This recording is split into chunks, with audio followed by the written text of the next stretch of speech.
Dans un petit village niché entre des collines verdoyantes, vivait une jeune femme nommée Élise. Elle était connue pour sa beauté éclatante et son esprit vif, mais aussi pour sa timidité. Élise rêvait d'amour, mais n'avait jamais osé s'aventurer au-delà des frontières de son quotidien.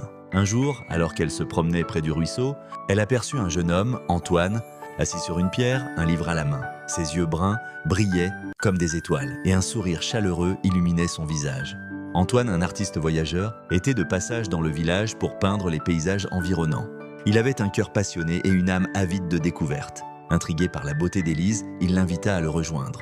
Les deux jeunes gens échangèrent des histoires, des rires et des rêves, découvrant peu à peu qu'ils partageaient une connexion profonde. Les jours passèrent et leur amitié se transforma en quelque chose de plus fort. Ils se retrouvaient chaque soir au bord du ruisseau où Antoine peignait le coucher de soleil pendant qu'Élise lui parlait de ses espoirs. Un soir, alors que les couleurs dorées se reflétaient dans l'eau, Antoine prit la main d'Élise et lui confia qu'il était tombé amoureux d'elle. Son cœur battait la chamade, mais la peur de l'inconnu l'envahissait. Élise hésita, consciente que leur amour était menacé par le départ imminent d'Antoine. Elle se demanda si elle devait risquer son cœur pour vivre cette passion fulgurante. Pourtant, la tendresse dans les yeux d'Antoine lui donna le courage. Elle lui avoua ses sentiments et ensemble, ils décidèrent de vivre pleinement leur amour, peu importe les défis à venir.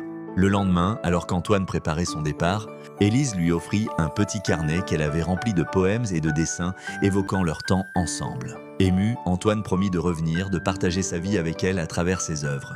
Ils s'embrassèrent sous le ciel étoilé, scellant leur promesse d'amour. Les années passèrent et Élise attendit patiemment le retour d'Antoine.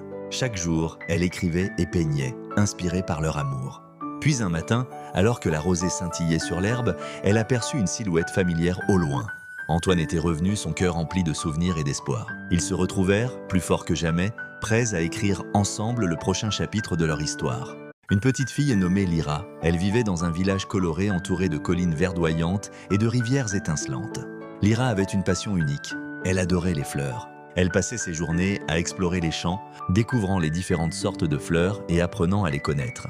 Alors qu'elle se promenait en poussant sa petite charrette remplie de terre et de peau, elle découvrit une fleur très spéciale, bien cachée derrière un buisson.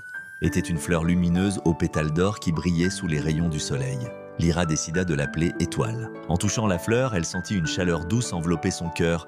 Étoile se mit à parler. « Je suis une fleur magique, et je peux exaucer un vœu, à bord d'apprendre une leçon importante sur l'amitié. » Lyra écouta attentivement Étoile et se rendit vite compte qu'elle passait beaucoup de temps seule à s'occuper de ses fleurs. Elle désirait des amis avec qui partager sa passion. Elle invita les enfants du village à venir jouer dans son jardin. Avec l'Étoile, elle transforma son jardin en un véritable paradis de fleurs colorées. Les enfants furent émerveillés et se mirent à jouer, rire et apprendre ensemble. Reconnaissante, elle retourna voir Étoile et lui exprima son vœu. « Je souhaite que toutes les fleurs de ce jardin soient toujours en fleurs, pour que tout le monde puisse les admirer et se rassembler ici.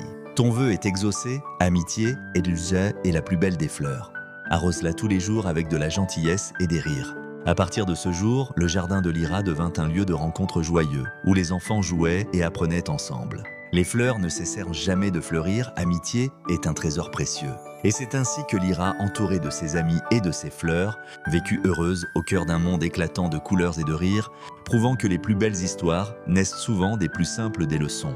Un garçon nommé Léo. Chaque nuit, il regardait le ciel étoilé, imaginant des histoires sur les étoiles. Une nuit, une étoile filante traversa le ciel et il fit un vœu, voyager parmi les étoiles. Un doux vent emporta Léo, puis il se retrouva dans un monde magique où les étoiles dansaient et chantaient. Léo rencontra une étoile nommée Astra, qui était curieuse de connaître le monde des humains. Ensemble, ils explorèrent des planètes enjouées où les fleurs parlaient et les rivières murmuraient des secrets. Chaque planète avait une leçon à enseigner. Léo réalisa que chaque étoile avait ses propres rêves. Certaines souhaitaient éclairer les nuits des enfants, d'autres aspiraient à guider les marins perdus, créant une symphonie d'espoir. Il était temps pour Léo de rentrer chez lui. Astra lui offrit un éclat de « N'oublie jamais de rêver » et veilla dans son lit, le cœur rempli de joie. Chaque nuit, sachant que les étoiles étaient, plus qu'elles étaient, des compagnes de rêve. Léo grandit. Autre univers.